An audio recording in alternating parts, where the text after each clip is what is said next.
Archie Battersbee is 12 years old. He suffered massive brain damage in a tragic accident. He's unable to breathe unaided, and he is at the centre of a right-to-life court battle. He was pronounced by a judge to be effectively dead, and the judge said he should no longer be treated by the health service. His parents had pleaded with the High Court for their son to be given more treatment, but Mrs Justice Arbuthnot said Archie would never recover and was alive only because of life support machines.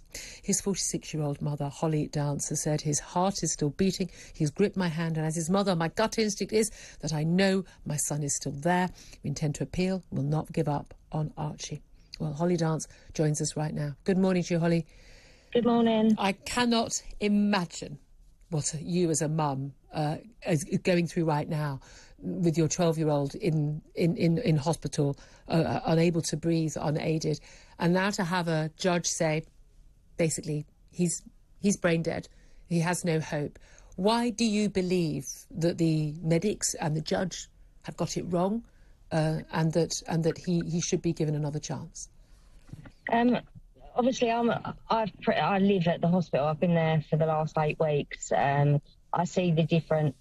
Archie's held my hand numerous times. He squeezed my fingers. His eyes open, not fully, but they do open. His blood pressure and heart rate change when certain people come into the room. He's 99% stable, has been stable since we've got there.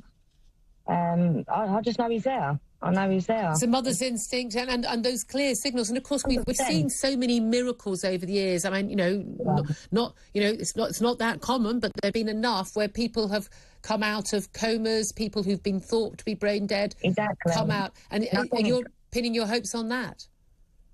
I'm definitely going with my gut. And obviously we've been sent lots of stories. There's one particular case, that little girl, I won't mention her obviously for legal reasons, but she was in the same hospital. She went for the brain stem test. She was told she was dead. She's actually over in Italy, alive and well, sort of 2 years later. Yeah, I mean, what mum wouldn't? I mean, I've got a 15-year-old. If I was in the same predicament, I'd be fighting just as you are. Now, your little boy was copying I hate these things online, a blackout challenge that went viral on social media. So you hold your breath and you choke yourselves until you pass out. He was rushed to hospital. He'd suffered a cardiac arrest that starved his brain of oxygen. Lawyers at the Royal London Hospital in Whitechapel, East End, they'd asked to basically rule whether or not it was in his best interests for him to continue on life support, and whether or not, if he's dead already, it's unfair, and saying that actually it was very distressing for the staff. What did you make of that case being brought? I mentioned this to the staff last night. I said that one of the things that the court did actually say was that the staff felt very uncomfortable around Archie's dignity, basically, and working with him. And obviously, I'm not going to name her, but she was like, did they really say that? And I was like, yeah, they did.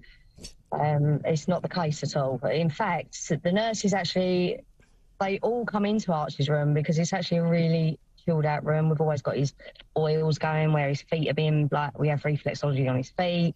It's just all the nurses seem to want to be in that room, which I think totally contradicts obviously what they've. And also, so what if the nurses are feeling uncomfortable about it? I mean, sorry, with all due respect.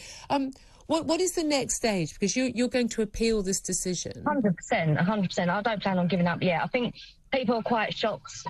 Sorry, sirens. I think people are quite shocked that I haven't broken down. But for me, it's not a shock. This hospital pushed it forward within 3 days. Within 10 minutes of being in that hospital, they told me that he's not going to survive, which I couldn't really get my head around because he was breathing at Southend Hospital. They stuck him in neuroprotection because he was breathing, and he had good blood flow to the posterior and anterior part of the brain. So the fact that we took so long, hours, to get to the Royal London, and they could have performed an operation, which is what Southend sent him there for, because I couldn't get my head around why would Southend send him there to die. It didn't really make any sense. They thought there was hope, obviously. They wouldn't have done that. Exactly. And, I have had that clarified by somebody that's spoken to the person that stuck him in. But you're in that situation, as many parents in desperate situations like this have. You always have to become, a lawyer, a doctor. You have to become an expert to fight for your child. Are you getting support from people? Are you getting sort of professional help to help you to in this battle? I've got my community have been absolutely amazing. I've had I will just put one thing on social media with regards to, right, I need to research this, and it floods in. Everyone's doing it for me. And then I'll sit and read. Ella Carter, and my son's fiance, she's been amazing with the legal side, so she takes care of the legal side. My friend Leona, she's now coming as a PA because obviously there's too much stuff coming through and I can't read it all. So she's been absolutely amazing as well.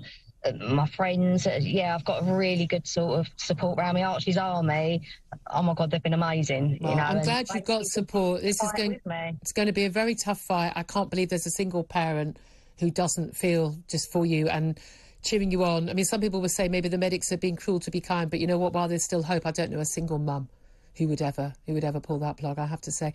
Hollie Dance, thank you for joining us. I wish it was under happier circumstances. She's a mother to Archie Battersbee. Thank you very much indeed. Very difficult. She's in a car, of course, so I'm sure you'll understand.